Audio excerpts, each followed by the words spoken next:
Chancellor, Vice-Chancellor and President, members of the official party, members of staff, distinguished guests, graduates and guests. Good afternoon. Welcome to this graduation ceremony for the College of Business, Law and Governance. Would you please remain standing for the National Anthem, which will be sung by Ms Tammy Moxon. Australians, oh, let us rejoice, for we are young and free. We've golden soil and wealth for toil. Our home is girt by sea. Our land abounds in nature's gifts, our beauty rich and rare.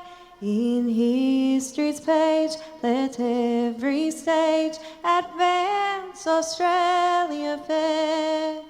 In joyful strains and let us sing, advance Australia fair.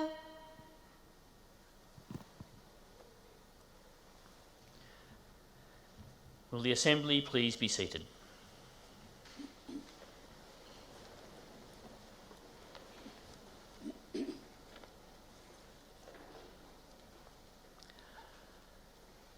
Pro-Vice-Chancellor, Indigenous Education and Strategy, Professor Martin Nakada, Member of the Order of Australia, will now present an acknowledgement to country.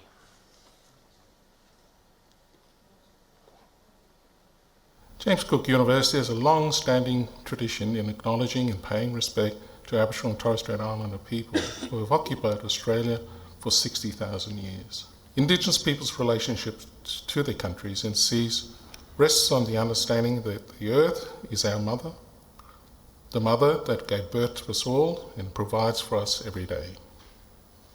The knowledge accumulated by Indigenous Australians over millennia should speak to us all about the importance of human respect and responsibility for the land and seas on which all our lives and those of future generations still depend. James Cook University takes great pride in this important part of our Australian heritage. And as graduates of this university, I sincerely hope that you will carry this understanding forward throughout your lives.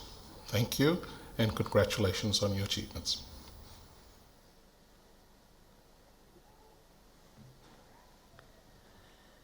We are assembled here today to acknowledge James Cook University degrees and awards. May I take this opportunity to introduce members of the official party. My name is Mr. Russ Parker, and I am today's Ceremony Marshal. From my right, Professor Stephen Boyle, Dean of the College of Business, Law and Governance. Professor Christine Bruce, Dean of the Graduate Research School. Ms Giselle Bovink, Deputy University Secretary and Mace Bearer. The University's Chancellor, Mr Bill Tudell. Vice-Chancellor and President, Professor Sandra Harding, Officer of the Order of Australia. The University's Provost, Professor Chris Coughlin. Ms Tricia Brand, Deputy Vice-Chancellor of the Division of Services and Resources.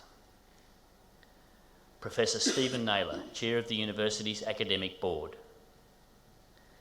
Seated behind the official party are members of the university staff. Chancellor, I invite you to address the Assembly.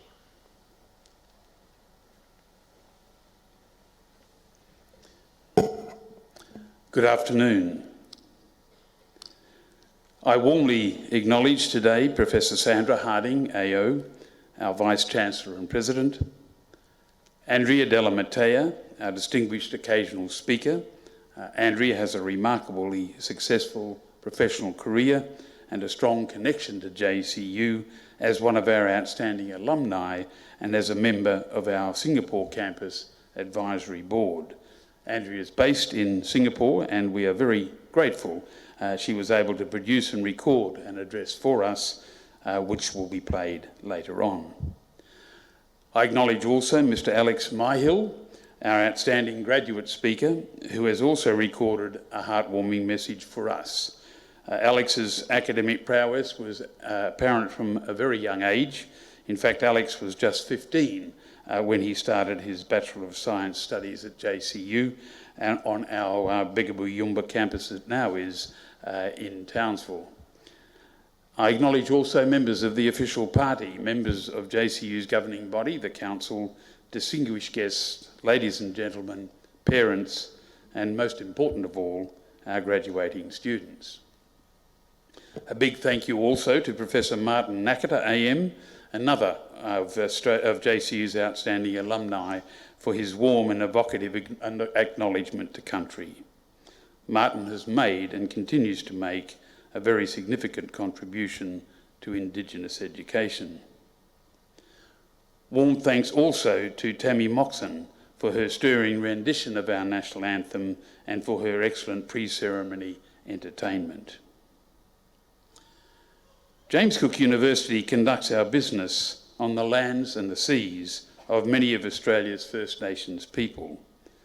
It's therefore with gratitude that I also acknowledge the traditional owners of those lands and seas, their rich cultures and their unique knowledge of our natural environment.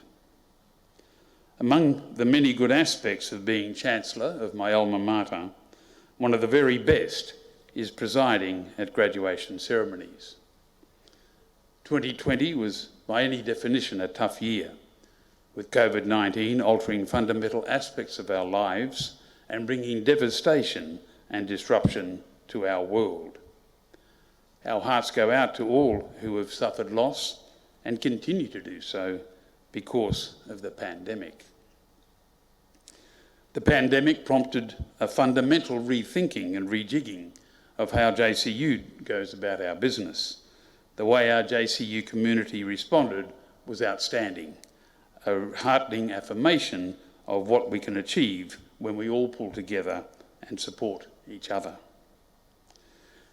2020 was also, of course, and importantly, our university's 50th anniversary year, and as a result of the COVID-19 restrictions, many of the planned celebrations, along with our graduation ceremonies, had to be cancelled or postponed or celebrated in virtual ways rather than in person. All this meant that we weren't able to give many of our students the live graduation ceremony that you all so richly deserve. Happily, the time-honoured tradition of gathering together with your graduating cohort, along with family and friends, and marking the occasion with ceremony and applause has arrived, and we have the opportunity to honour and to celebrate your successes. So I take great pleasure in welcoming you and in congratulating you wholeheartedly on your achievements. In doing so, I also acknowledge with gratitude the family and friends whose love and support have helped bring you to this milestone in your lives. James Cook University has always been proud to celebrate the diversity of cultures and customs that make up our university community and our landscape. It's very special for us to acknowledge and celebrate those deep spiritual connections through a sashing ceremony that we hold just before each graduation ceremony to acknowledge the academic achievements of our Aboriginal and Torres Strait Islander students. And you see these students proudly wearing their sashes and they come across the stage to receive their awards. In common with other leaders of our university, I place great emphasis on acknowledging the past, present and future contributions which Indigenous Australian communities make to the broader fortunes of our community. In fact, the university has recommitted this focus through the announcement last year that we would be adopting Indigenous language names for each of JCU's campuses in northern Queensland, names gifted to the university by local First Nations communities. I was very proud to participate in these ceremonies and to acknowledge the role of Aboriginal and Torres Strait Islander peoples in the advancement of the university as part of our 50th birthday celebrations. And as we embark on the next 50 years together, James Cook University's relationship with First Nations communities will remain a central focus of our commitment and of our endeavour.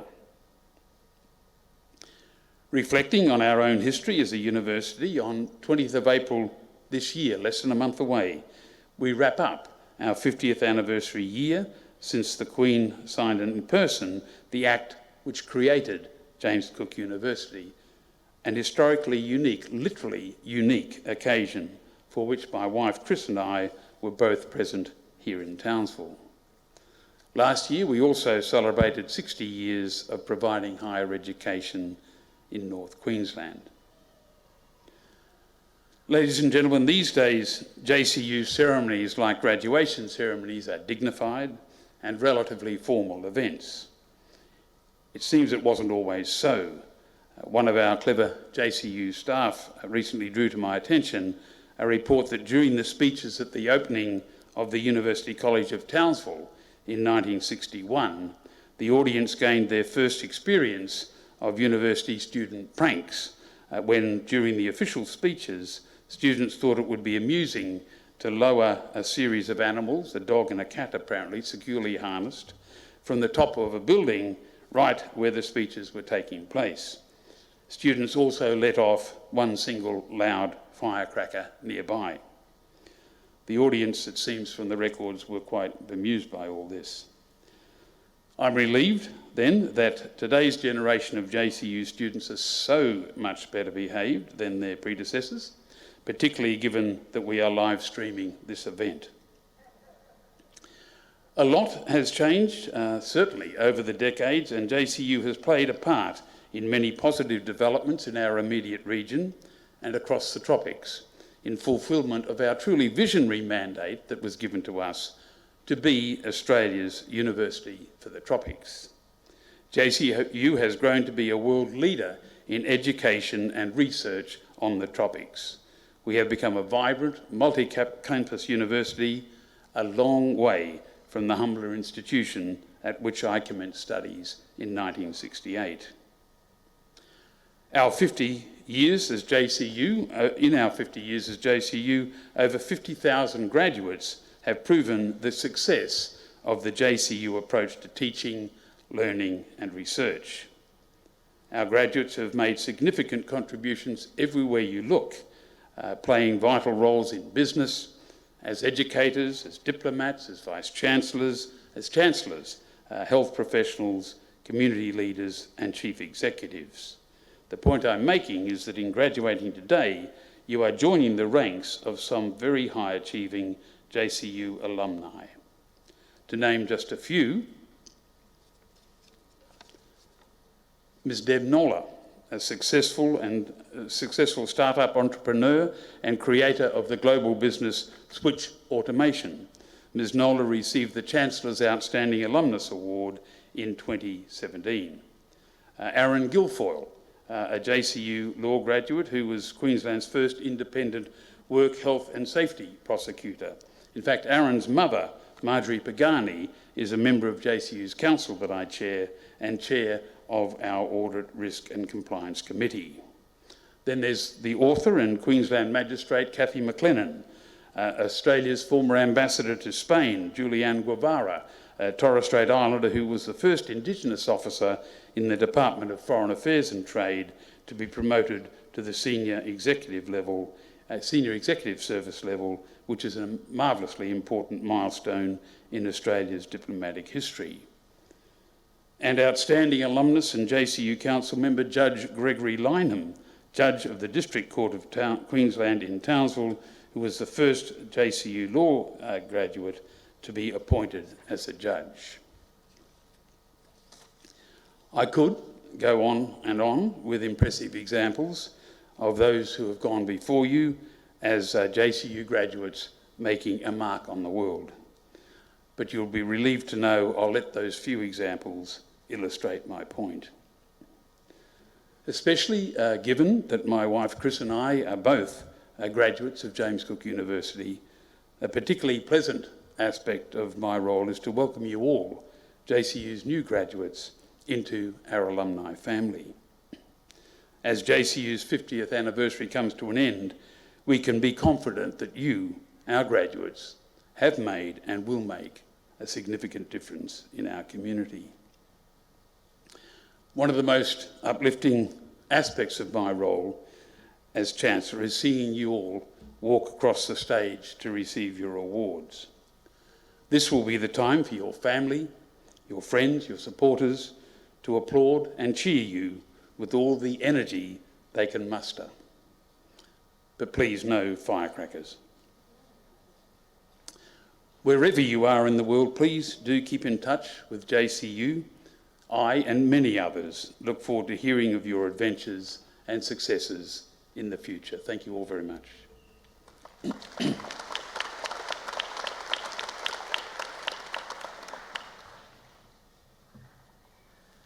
Chancellor, I invite the Chair of the Academic Board, Professor Stephen Naylor, to present graduating students.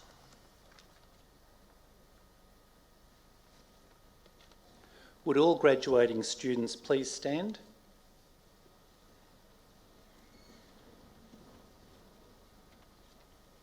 Chancellor, I certify to you and to the University that all graduates standing before you today have fulfilled the requirements prescribed by the University, and I ask that they be recognised as having been admitted to their respective awards.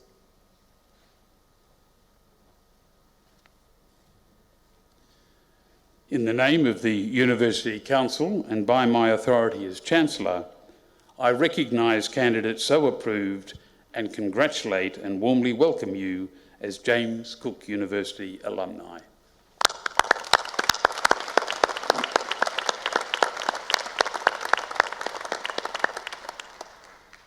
Will all graduates please be seated?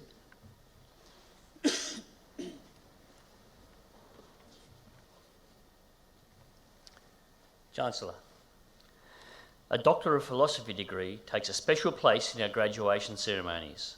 It is one of the highest qualifications which the University awards.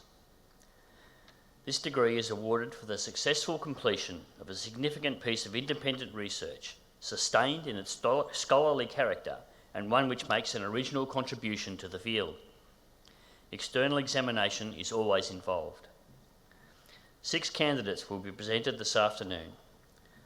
Professor Christine Bruce, Dean of Graduate Research, will present the graduates to you, and Professor Stephen Naylor, Chair of the Academic Board, will read their thesis abstracts.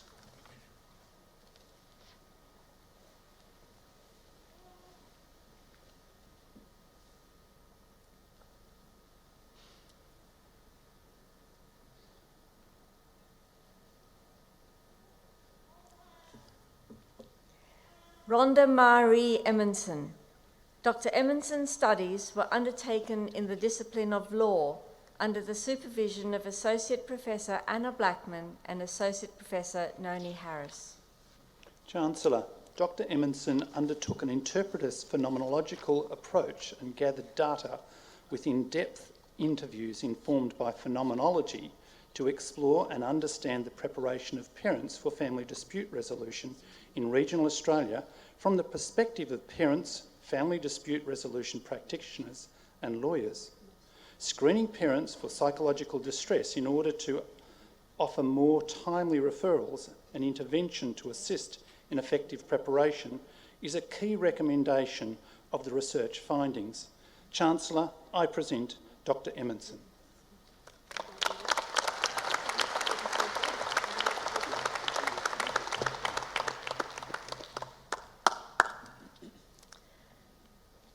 Thi Min Krang Nguyen. Dr. Nguyen's studies were undertaken in the discipline of business and management under the supervision of Associate Professor Taha Che-Chi, Professor Lynn Eagle and Professor David Lowe. Chancellor, Dr. Nguyen investigated second-tier stock markets in Hong Kong, Singapore, Thailand and Malaysia.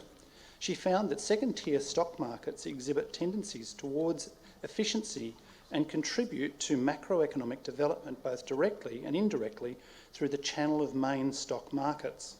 Policymakers and professional practitioners are using the results of her study.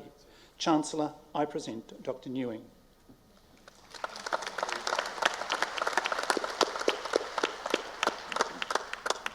Kerry Russo. Dr. Russo's studies were undertaken in the discipline of management and commerce under the supervision of Professor Lynn Eagle, Professor David Lowe, and Dr. Nicholas Emitage. Chancellor, Dr. Russo studied the digital divide and digital fluency. She found the divide is predicated on differing digital skills, not access to digital devices. Dr. Russo identified that resourcing schools with laptops without a digital curriculum did not increase digital fluency.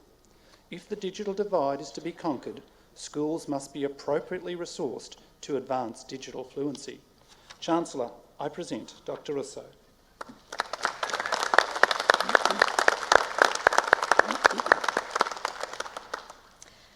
Samira Zare. Dr. Zare's studies were undertaken in the discipline of tourism under the supervision of the late distinguished Professor Philip Pearce and Associate Professor Laurie Murphy.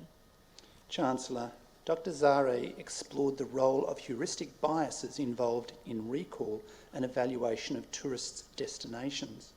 She found that the first and last cities in a sequence are recalled and evaluated better than the middle destinations. She provided a foundation for future studies about order effects in tourism and hospitality. Chancellor, I present Dr. Zare.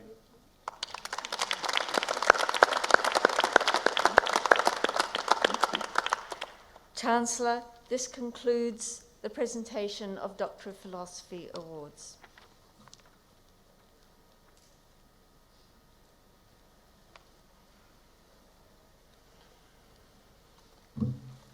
Chancellor, I invite Professor Stephen Boyle, Dean of the College of Business, Law and Governance, to present the college graduates.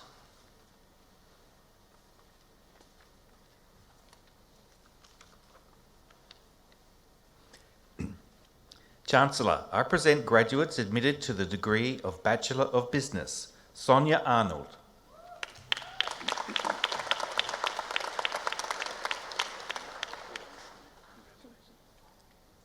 Sinthusa Arajshifam. Kane Au.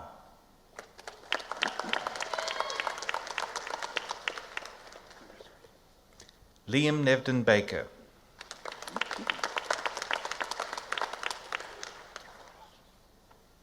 Adam Kevin Barnes. Elizabeth Joy Baxendale.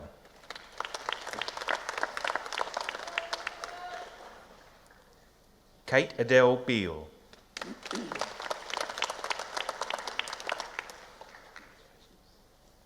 Ethan Bell.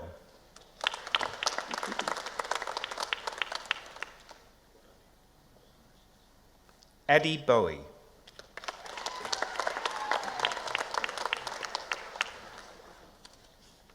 Winner of the Port of Townsville Limited Prize in Commerce and Economics and Marketing, Hannah Mae Bradley.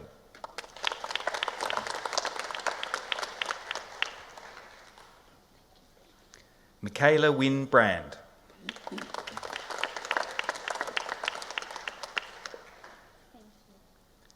Sarah Julie Buchanan.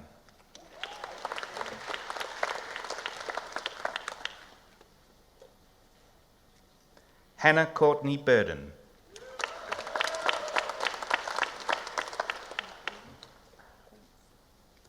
Drew William Warry.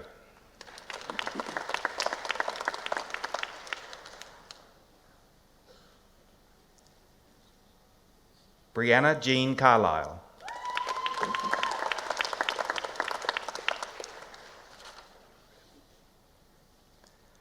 Margaret Joyce Cedar.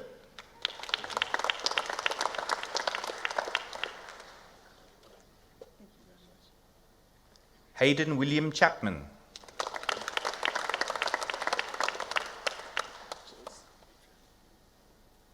Michael Alistair Collins.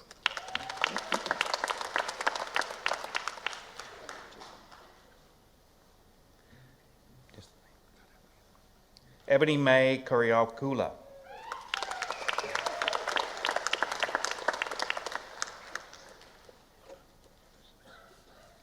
Charmaine Teresa Cullum.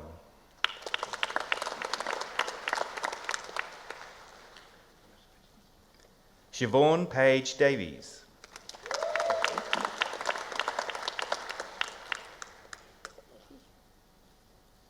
Matthew David De Prima.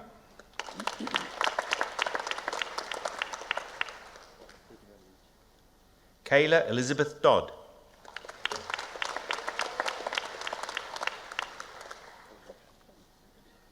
Charlena Isabel Druschmann.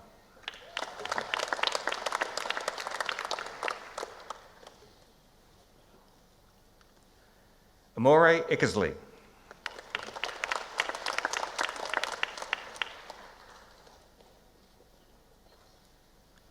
Brianna Louise Elms.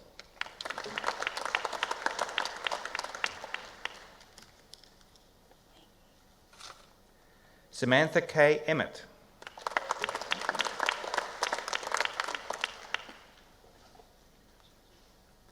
Christelle Lee Ewing Davis.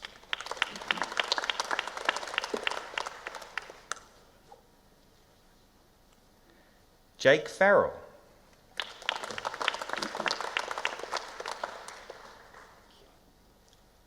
Chloe Ann Foote.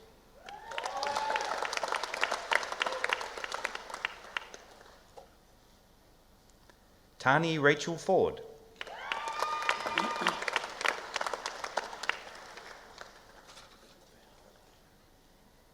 Danielle Marie Fraser.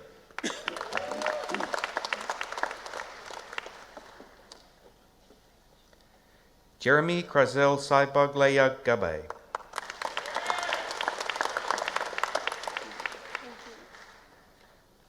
Diana Fahy Gamuida.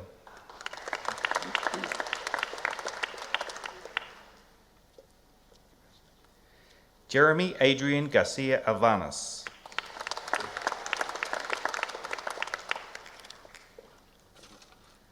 Carl William Geiger.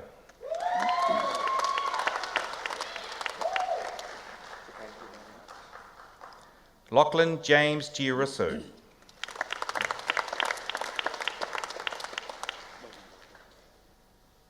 Jessica Ailey Goldner.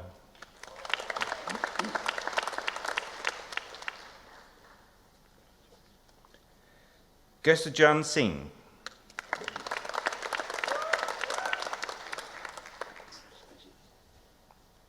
Amy Louise Hain.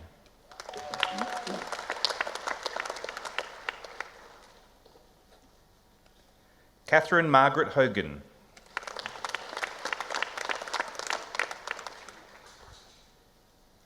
Brady Joel Holdsworth.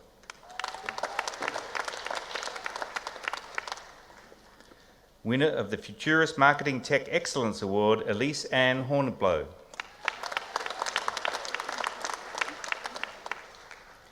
Bree Emily Yeager.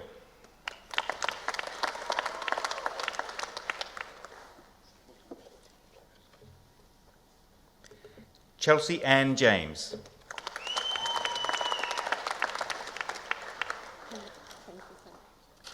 Achala Senanayake.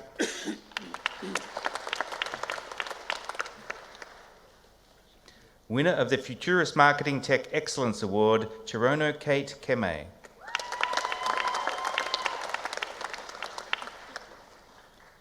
Amy Melinda Compass.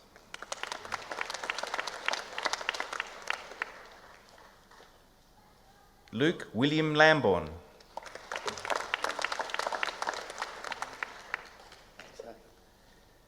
Melisha Geraldine Lacia.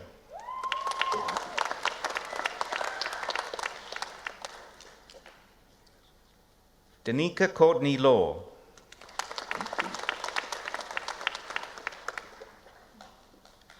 David Newman Lawrence.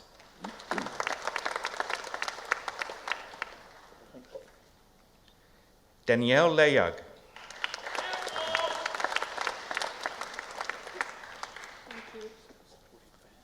Herman Theo Leach.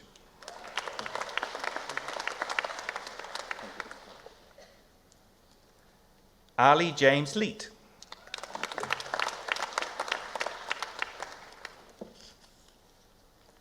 Braden Legg.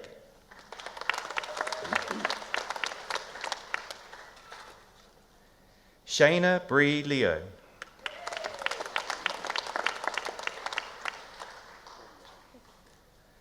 Fazana Lodi.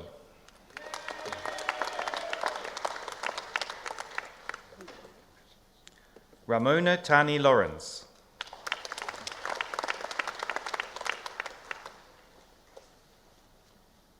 Manlovpreet Singh.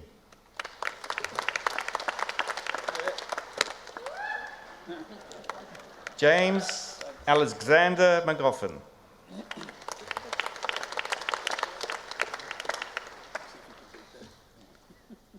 Tyrell Maguire.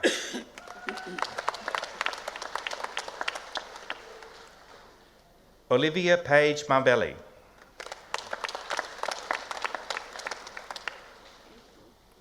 Zoe Jade McLellan.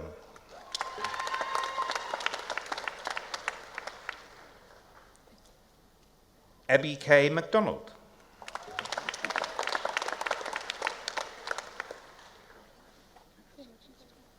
Caitlin Ann Melvin.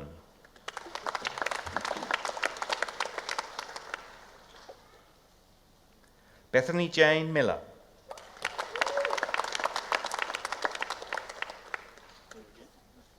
Alex Leslie Milton.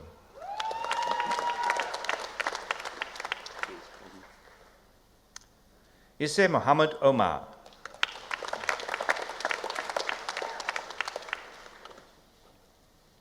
Shannon Lee Morgan.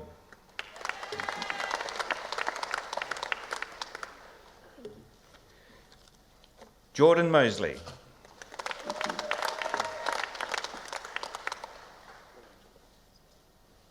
Nafak Mustaf Ahmed.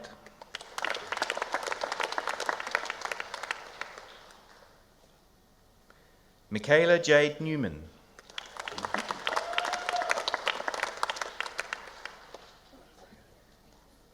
Tamaran Jane O'Brien.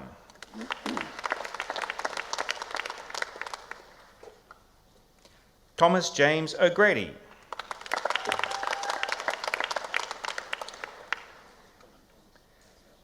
Harrison Bryce Parks. Olivia Renee Pascal.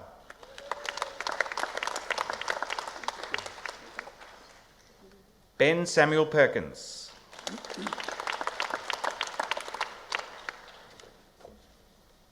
Melinda Rebecca Perry.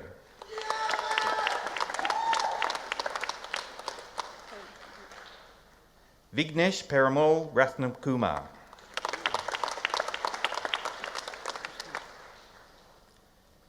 Julia Lauren Peterson.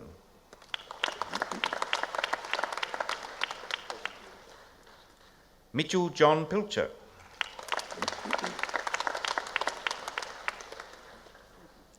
David Robert Cleese.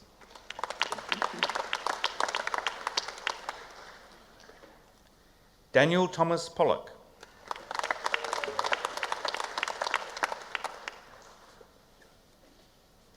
Alanis Dakara Raplitsa.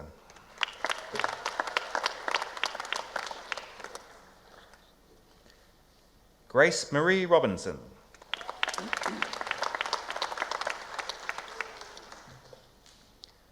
Winner of the PVW Partners Prize, Ethan Raveglia.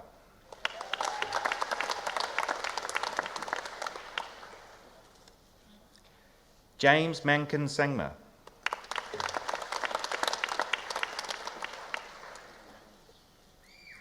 Brittany Ella Simkin.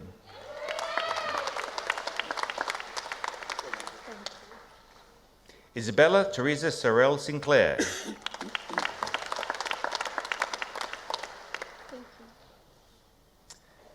Adriana May Gonwika Smith.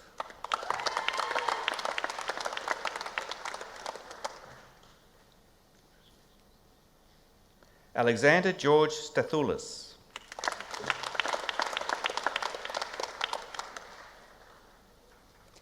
Kerry Marie Stockwell.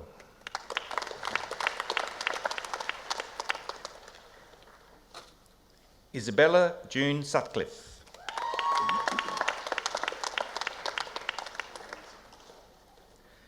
Seraphia Crescent Temba.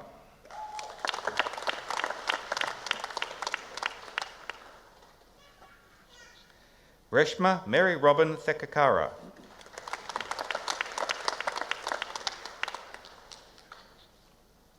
Princess Joy Thomas.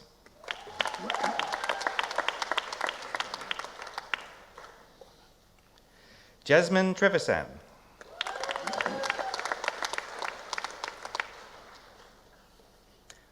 Hung Min Trin.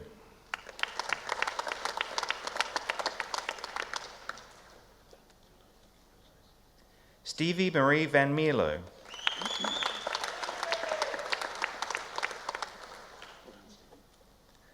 Jared Kyle Vasilini.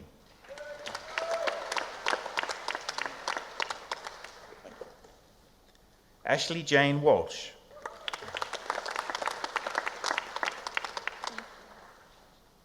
Cherie May Ward.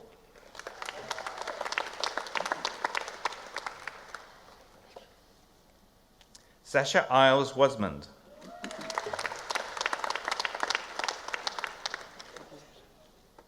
Alex Peter Wellman.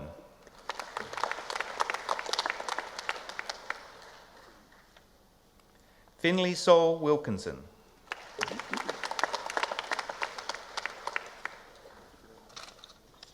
Gabrielle Beth Winspear.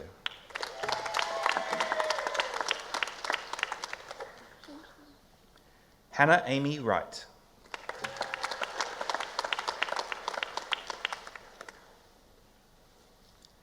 Lachlan John Wright.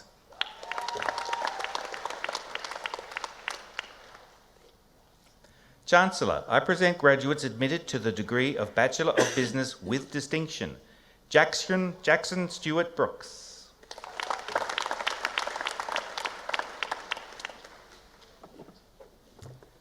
Courtney Louise Freestone.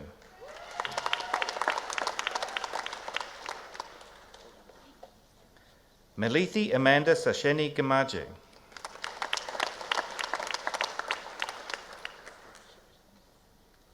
Andy Kirsten Gelling.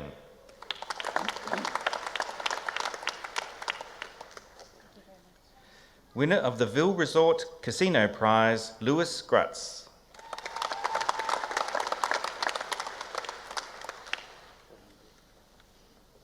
Alexandra Grace Hall.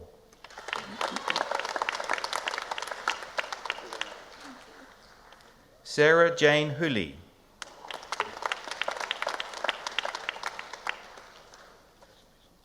Sarah Jane Jeffers.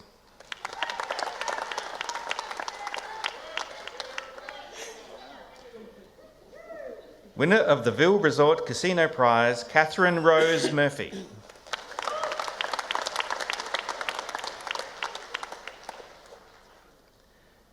Sasundi Tamasha Ranasinga Hetty at Arich Chiga.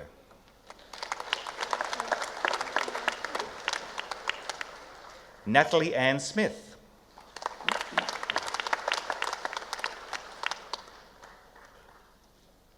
Rhiannon Jade Voigt.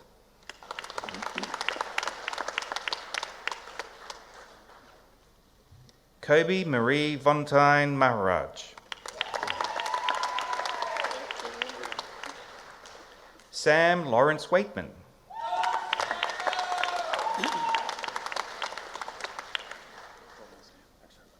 Shannon Georgia Wilcox. Chancellor, I present a graduate admitted to the degree of Bachelor of Arts, Bachelor of Laws Honours, Hannah Louise McNeil.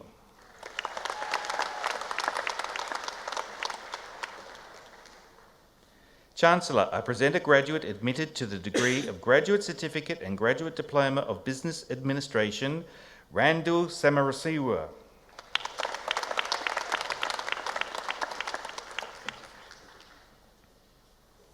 Chancellor, I present a graduate admitted to the degree of Master of Business Administration and the Graduate Certificate of Conflict Management and Resolution, Sia Kataria.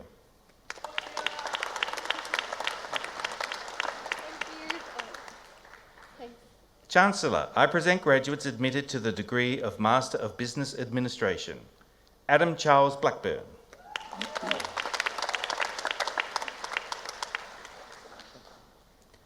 Irfan Sheikh.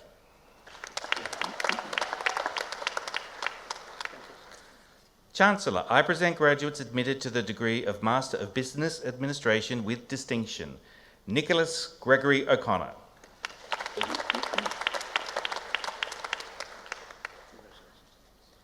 Grace Ellen Stanton.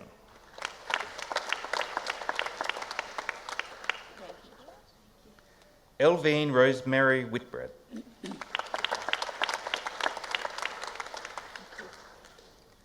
Chancellor, I present graduates admitted to the degree of Master of Business Administration, Master of Conflict Management and Resolution.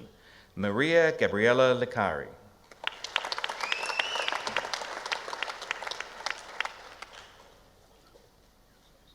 Joel Campbell Tan.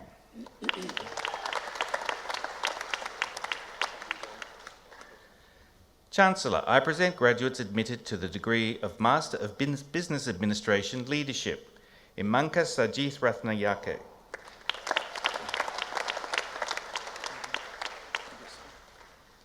Sibin Selvin.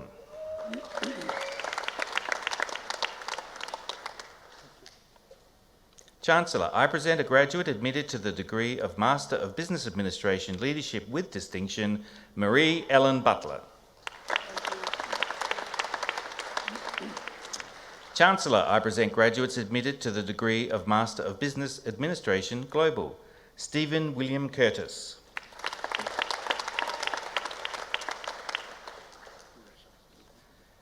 Brendan Shane Daniels.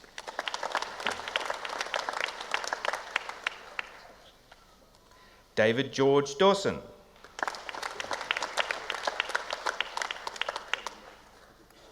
Drillon Gashi.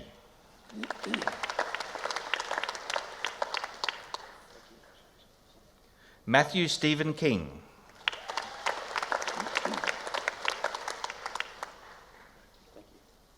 Sona Omak.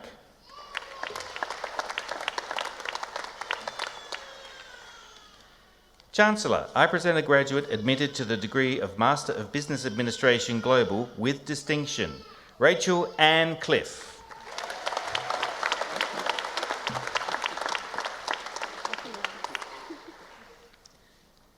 Chancellor, this concludes the presentation of the College of Business Law and Governance Awards.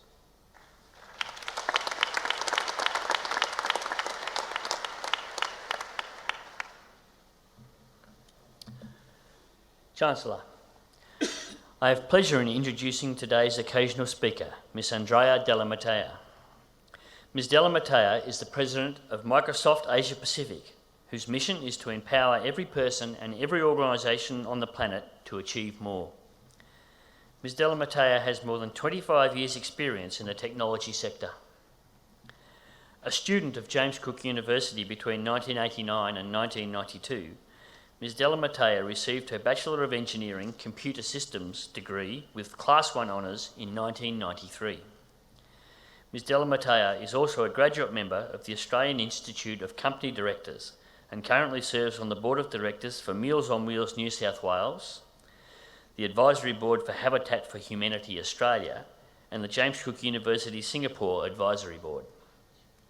Ms. Della Matea was awarded an Outstanding Alumni Award in 2010 and currently resides in Singapore with her husband and 2 sons. Due to the current international travel restrictions, Ms. Della Matea's address has been pre-recorded. Chancellor, Ms. Andrea Della Matea.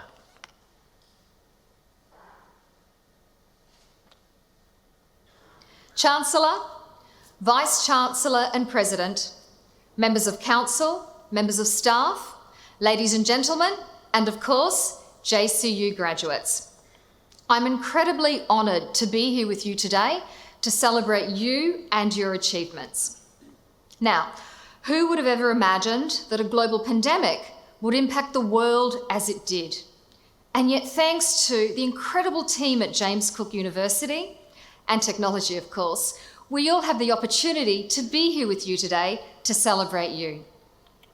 Now, I've no doubt when you look back and you reflect upon the prior years, you're probably filled with some mixed emotions.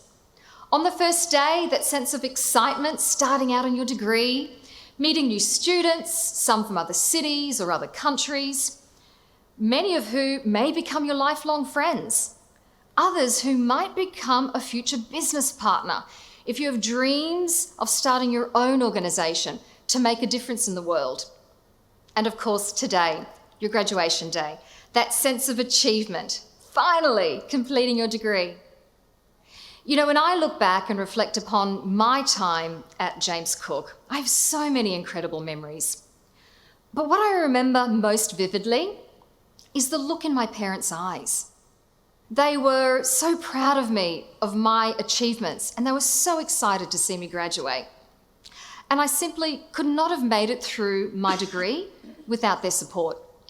James Cook wasn't close to where I lived, and back then, in the 90s, we didn't have Snapchat, Instagram, or TikTok, and yet I always knew my parents had my back, and they were there for me when I needed them, through the good times and the bad.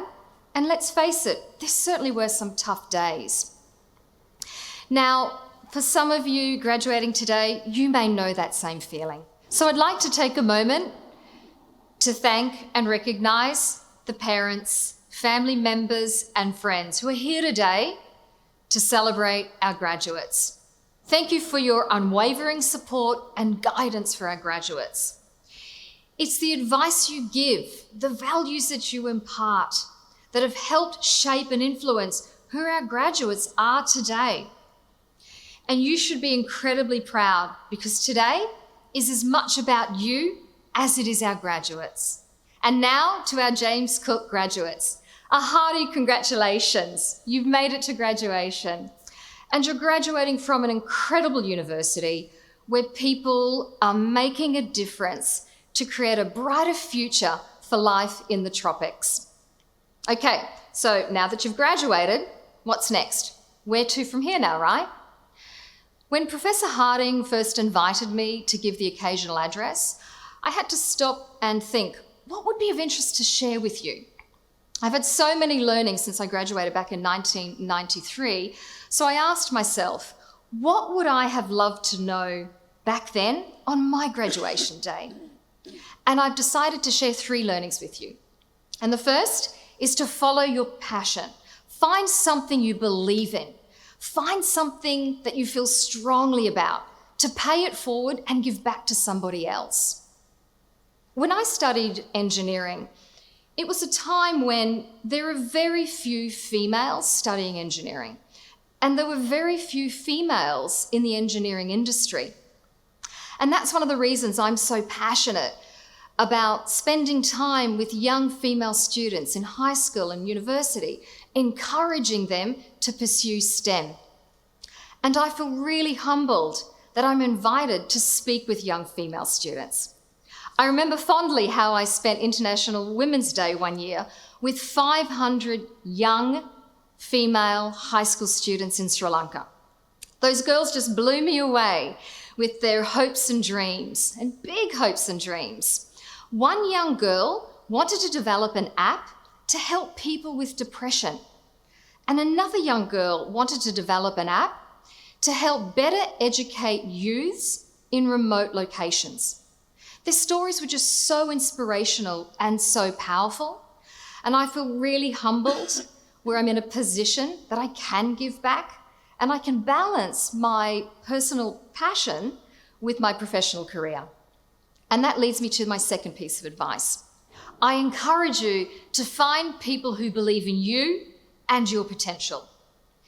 You know, in your life, you will meet people who may not believe in you and your potential.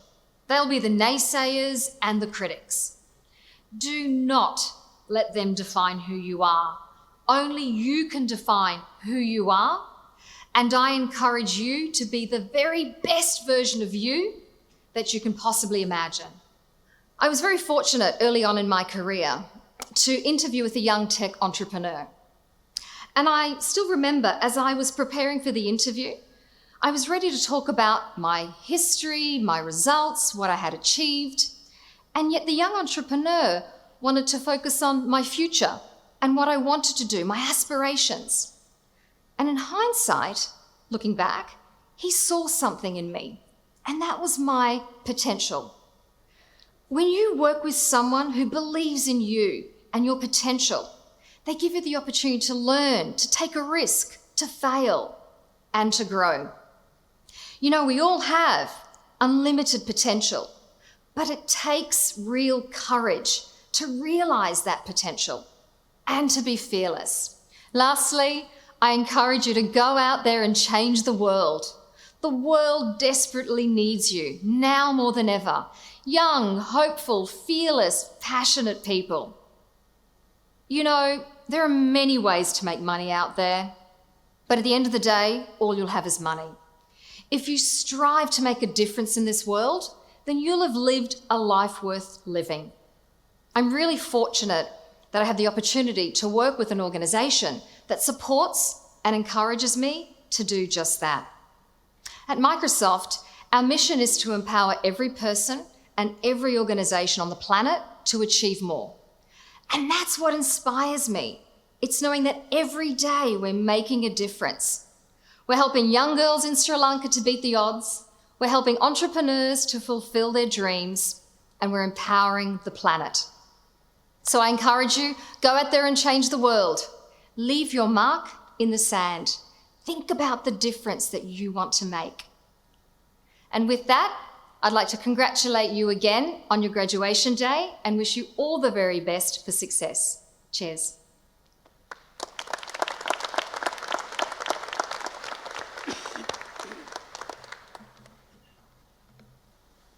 Chancellor, outstanding graduate Mr. Alex Myhill will now present the 2021 graduate address.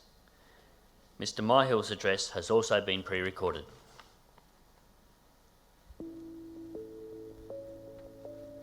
Chancellor, Vice-Chancellor and President, members of Council, members of staff, distinguished guests, ladies and gentlemen, fellow graduates. It is my privilege to have been asked to propose a vote of thanks on behalf of my fellow graduates to Miss Andrea Della Mattia, today's occasional speaker. I am certain that I speak for us all when I say that we are inspired and empowered by the eloquent words of this outstanding JCU alumni. Miss Andrea Della Mattia, your experience and wisdom reflected in your speech today places before us a lofty goal. Your reminder to us of the opportunities that await in the modern world, as well as the pitfalls, is invaluable. It is incumbent on all of us graduates assembled here today to reflect on and aspire to put into practice your words of inspiration from this day forward. Chancellor, on behalf of today's graduates, would you please pass on our thanks and gratitude to Miss Andrea Della Mattia. Having reached this milestone of celebrating our achievements at today's ceremony, it is important to acknowledge the journey that we have all undergone. Everyone graduating today has had a different pathway to this point. Some of us came straight from school. Others took a leap of faith after a period in the workforce.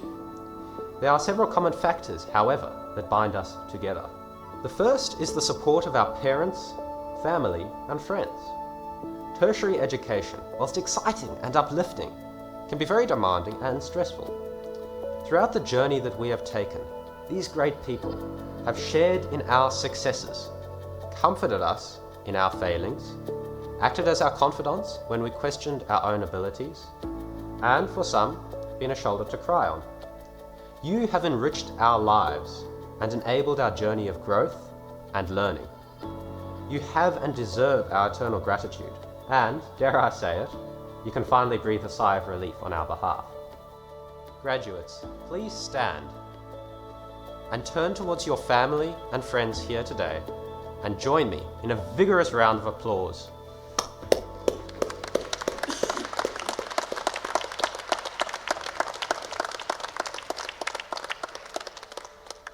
Graduates, please be seated.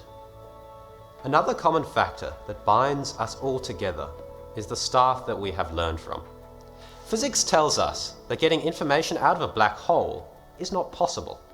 Thankfully, we haven't needed to do that. Your dedication, professionalism, and knowledge and passion are examples for us all to follow. The lecturers, tutors, and research staff have implanted within us the seed of knowledge and laid it in the, hopefully, fertile soil that it deserves. Our gratitude cannot be overstated. If we ever are able to see further than you, it will be because of your vision and commitment. Finally, what binds us, the 2019 and 2020 graduates assembled here today, is the fact that we have completed our degrees. Congratulations to us all. It is a momentous occasion. Through the highs and the lows, we have persevered to get to this point. We have learned that to succeed is not to be a success, but more importantly that to fail is not to be a failure. As Churchill stated, success is not final. Failure is not fatal. It is the courage to continue that counts. We have gained this resilience through our experience, and we will continue to require this trait for the rest of our lives. I would like to conclude with a brief glance at history. We are the beneficiaries of an inheritance that must be treasured, an inheritance that extends back to the great scholars of antiquity, that encompasses the Eastern and Western intellectual traditions, culture, and music. It is an inheritance that includes the men and women of the Renaissance and the great figures of the last century, and prefigures and post-dates the dawn of rigorous science and medicine, and the explosion of art and music.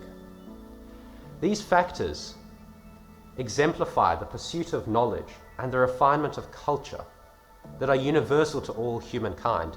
These are the ultimate ties that bind.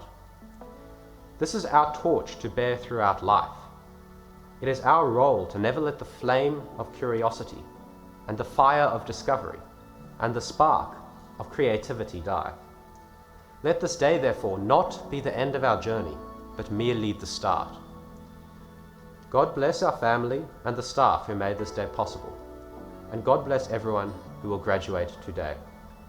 Let us guard this inheritance with jealousy, and maybe we will see a little further than the giants whose shoulders we stand upon. Thank you, and congratulations to us all.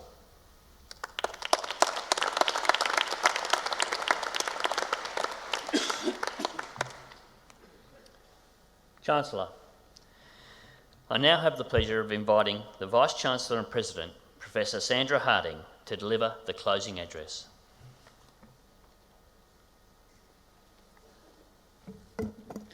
Chancellor, distinguished guests, ladies and gentlemen, children, and most of all, though, our graduates.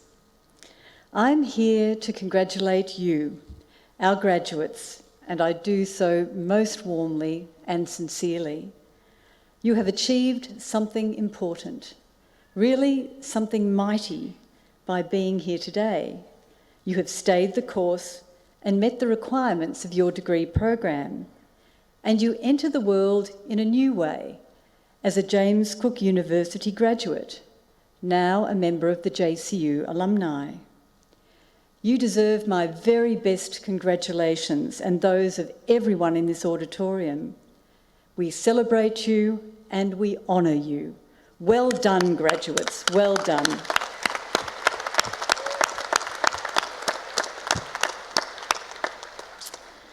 Second, I acknowledge and congratulate your parents, family, friends, loved ones and supporters, many here and many more who are watching the live stream or simply thinking of you from afar. As you walked across the stage, the pride of those here, their pride in you and what you achieved today was obvious. On a day like this, a day that can seem like it's all about you, I hope you will take a moment to think about them.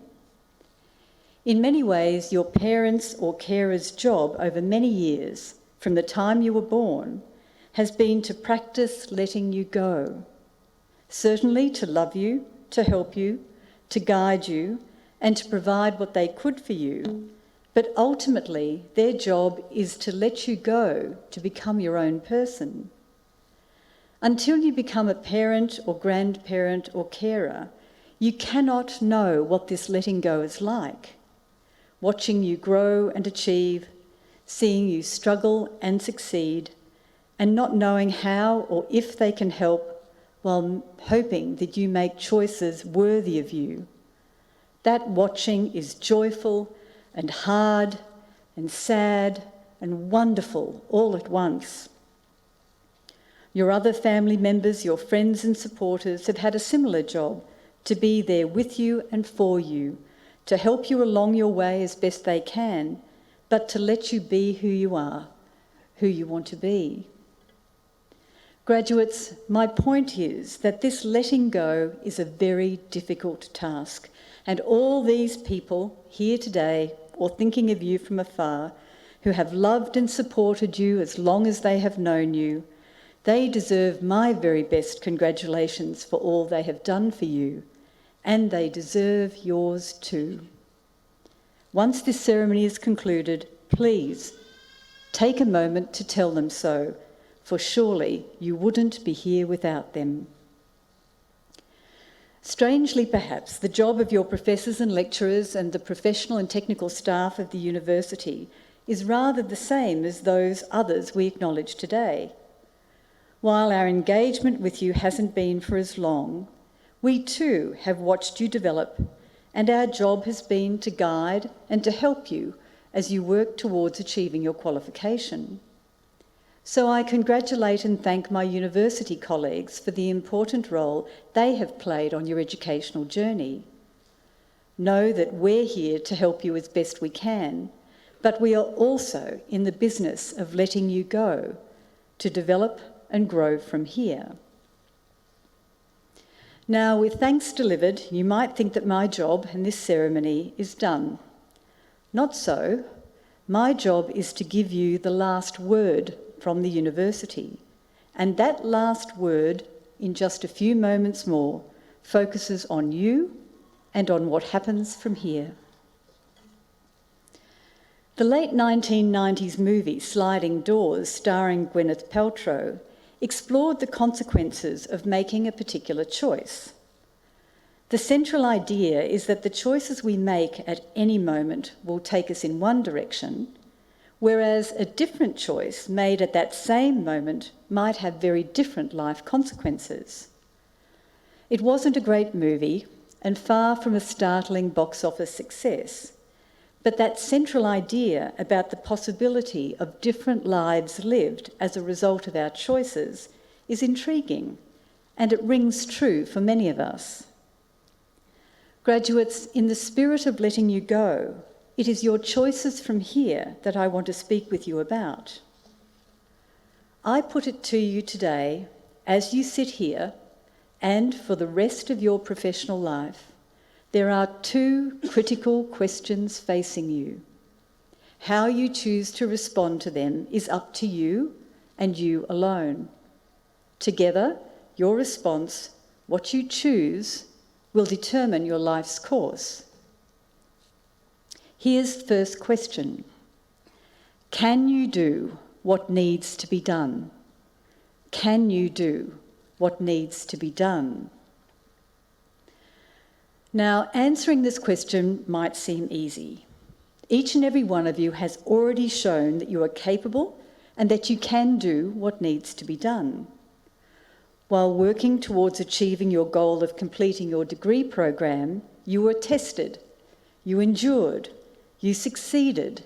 You wouldn't be here otherwise, the very centre of this celebration. But there's another side to this question. As a new graduate, can you do what needs to be done from here as a professional in this world?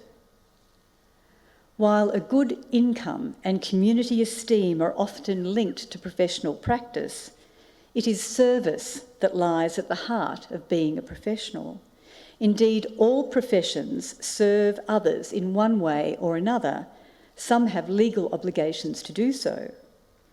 This means that while you now have a solid knowledge and skills base to practice as a professional in your field, with your degree proof of that, more is required of you. In order to be able to do what needs to be done, in order to serve as a professional, you will need to build on that base throughout your career. You will need to make learning and development your constant companions. This is vital. As you practice your profession, others will be relying on your up-to-date skills and knowledge, on your advice and your expertise. Often those others will need your utmost attention and effort, your utmost professionalism in a moment when they may be vulnerable or questioning or don't know what to do, relying on you to help them understand, to guide their action to do or to be better. Meeting the needs of others, your service, requires that you commit to growing your knowledge and skills, your understanding and expertise. So my first question is, can you do this? Can you do what needs to be done to serve as a professional in this world? Graduates, I don't doubt, and I expect that no one here in this auditorium today doubts that you can do this, that you can do what needs to be done if you choose. But here's my second question. Graduates, will you do what needs to be done? Will you do what needs to be done? If your professional life from here is like most others, most of your days will be fairly routine. You will grow your capability and your understanding of your profession.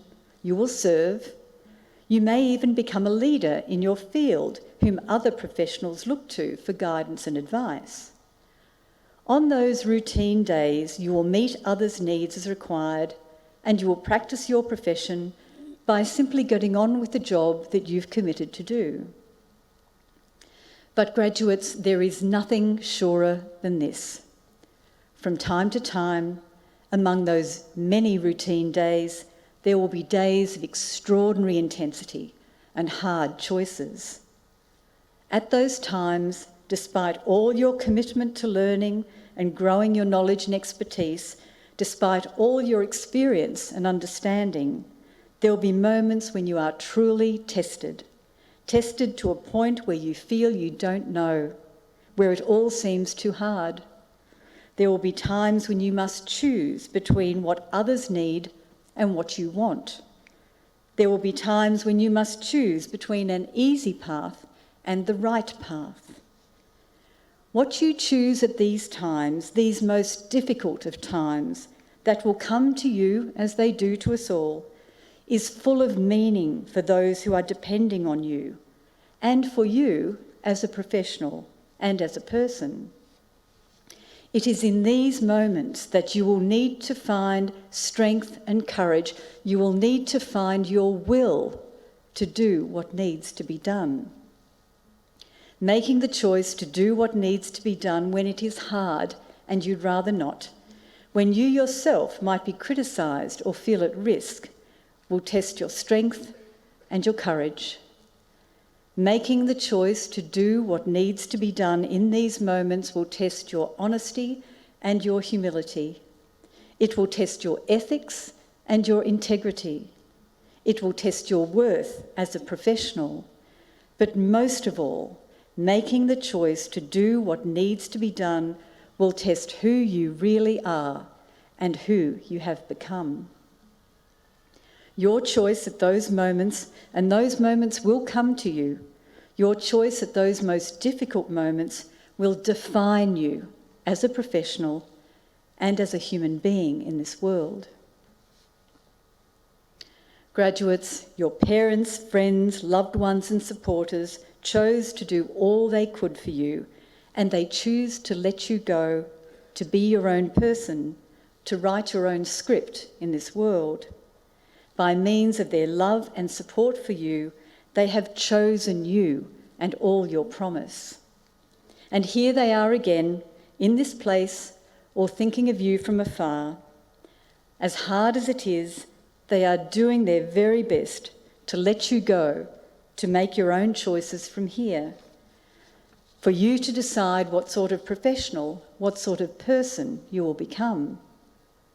Now, and there's no putting this off, right now, it is time for you to choose.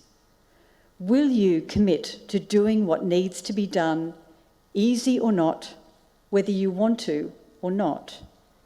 Will you make this choice, this solemn vow to yourself, to those who love you and care for you, and to the many others you have not yet met, but who will be depending on you?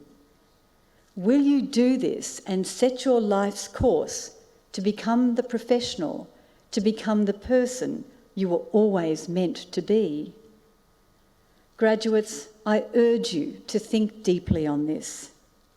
If you can make this choice, if you will commit to doing what needs to be done, know this: the world will be a better place for you having lived in it. Graduates, choose wisely. Goodbye and good luck.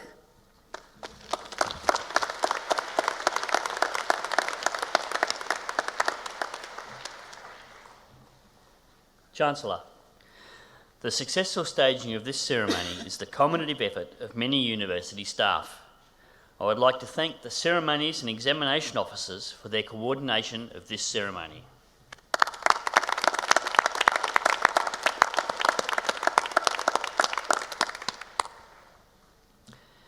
This graduation ceremony is now concluded. Graduates and guests, please observe COVID-safe distancing as you practices as you exit the venue. Will the Assembly please stand as the Chancellor leads the academic procession from the auditorium.